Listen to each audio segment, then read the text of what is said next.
L'imprudence d'un ouvrier a provoqué la chute d'un panneau d'affichage. Le garçon a été heurté par le verre et est tombé instantanément inconscient. Saignant abondamment de ses blessures au cou, les parents du garçon ne savaient pas quoi faire. C'est alors que l'homme s'est approché, a dit qu'il était médecin et a utilisé ses vêtements pour arrêter l'hémorragie afin d'éviter que le garçon ne perde trop de sang. Mais le garçon pensait que le médecin se trompait. Le médecin a alors dit qu'il essayait d'arrêter l'hémorragie. Le garçon pense que le médecin appuie au mauvais endroit, alors que le médecin confirmait encore son professionnalisme. Sean s'est approché et a déplacé la main de l'homme.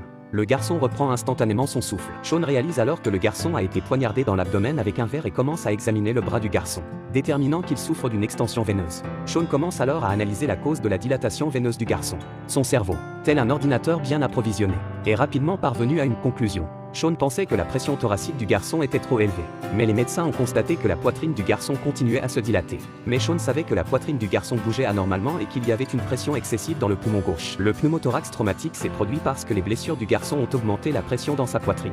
Sean a estimé que l'état du garçon était critique et a décidé de l'opérer. Il se rend au bureau de la sécurité et demande un couteau. Mais Sean, qui est doué pour la médecine, est atteint d'autisme de haut niveau. Or, les autistes ne savent pas communiquer.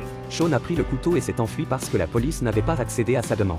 Heureusement, la mère du garçon a tout expliqué à la police à temps. L'imprudence d'un ouvrier a provoqué la chute d'un panneau d'affichage. Le garçon a été heurté par le verre et est tombé instantanément inconscient. Saignant abondamment de ses blessures au cou, Sean a ensuite stérilisé le garçon avec du vin blanc avant de couper le cathéter et de le sceller dans une bouteille de vin. La foule ne comprend pas ce que Sean est en train de faire. Sean a rapidement visualisé une structure pulmonaire claire et analysé l'emplacement de l'incision. Il a ensuite coupé l'incision avec un couteau et inséré le cathéter dans le garçon. Les médecins ont été choqués. Le garçon respirait enfin à nouveau. Sean a donné au garçon le temps d'arriver à l'hôpital et a été applaudi par tout le monde. À ce moment-là, le président de l'hôpital Saint-Bernard discutait avec les actionnaires de l'embauche d'un médecin. Cet homme, c'était Sean.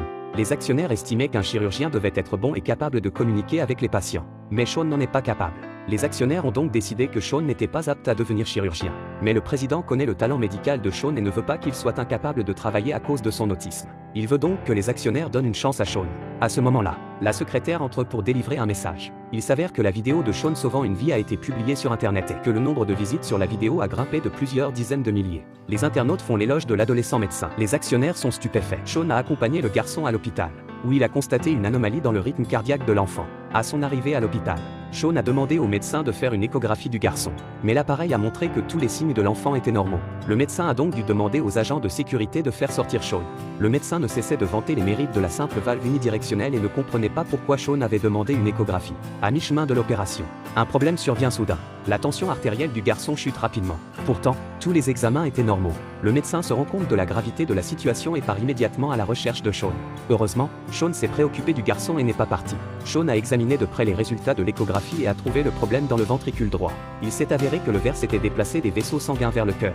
Les médecins ont finalement réussi à retirer les minuscules éclats de verre. Sean a une nouvelle fois prouvé que son jugement était juste. Les actionnaires décident alors d'accorder une interview à Sean. Cette fois, Sean n'est pas nerveux et s'exprime à cœur ouvert. Il a prouvé qu'une personne autiste pouvait devenir chirurgien. Finalement, les actionnaires ont approuvé la demande de Sean. L'histoire de Sean le génie ne fait que commencer. La petite fille avait simplement mal au ventre. Mais le médecin pense qu'elle est très malade et demande un examen abdominal. Mais les parents de la jeune fille pensaient qu'elle n'avait qu'un mal de ventre et n'ont pas voulu l'examiner. Le directeur de l'hôpital passait par là. Mais le médecin n'est pas d'accord avec la décision de Sean de demander autant d'examens pour la petite fille. Sean a estimé que la fillette pouvait souffrir d'une malrotation de l'intestin. Si la fillette n'est pas opérée rapidement, elle sera en grand danger. Le directeur n'était pas d'accord avec l'idée de Sean et n'a pas accepté la suggestion de Sean. Et a finalement accepté de laisser sortir la jeune fille. Mais Sean s'est fié à son jugement et a demandé à l'infirmière de faire une analyse détaillée du sang de la fillette. Grâce à cette décision judicieuse, Sean a pu sauver une vie. Les résultats du laboratoire sont arrivés peu après et ont montré que tous les paramètres étaient normaux. Sean a cependant pensé que les résultats n'étaient pas corrects. Après avoir réfléchi un moment, il s'est précipité vers la maison de la jeune fille. Le père de la jeune fille a ouvert la porte lorsqu'il a entendu frapper à la porte. Sean a pensé qu'il y avait quelque chose d'anormal dans les résultats du test, que la fille souffrait d'une malrotation intestinale et que la situation était plus grave. Le père de la jeune fille n'était pas très inquiet et n'a pas cru les paroles de Sean. Il a donc fermé la porte avec une excuse. Mais Sean n'a pas abandonné et a continué à frapper à la porte. Les parents de la jeune fille voulaient se mettre en colère. Mais Sean a dit qu'il continuerait à frapper jusqu'à ce qu'il voie la fille. Les parents de la jeune fille ont accepté de laisser Sean voir la jeune fille. Lorsqu'ils sont entrés dans la chambre de la jeune fille, ils ont réalisé que celle-ci avait du vomi dans la bouche et qu'elle était dans le coma. Sean a pris la fillette dans ses bras et s'est précipité à l'hôpital. Il s'avère que Sean pensait que la fille était trop jeune pour être testée avec précision. Grâce à l'attitude sérieuse de Sean, il a trouvé la jeune fille inconsciente à temps. Heureusement, ils sont arrivés à temps à l'hôpital. Sean a rapidement examiné l'abdomen de la jeune fille. Son cerveau analysait également la cause de l'état de la jeune fille. Puis il a vu l'image sur la machine et a rapidement trouvé la cause. La fillette doit être opérée immédiatement. Mais le chirurgien opère un autre patient. Sean a donc dû prendre le téléphone et appeler la salle d'opération. Cette fois, il a dû opérer lui-même la jeune fille. Les excellentes compétences médicales de Sean ont permis de mettre la jeune fille hors de danger. Il a réussi à sauver une jeune vie et une famille. Sean a ressenti une véritable chaleur à ce moment-là.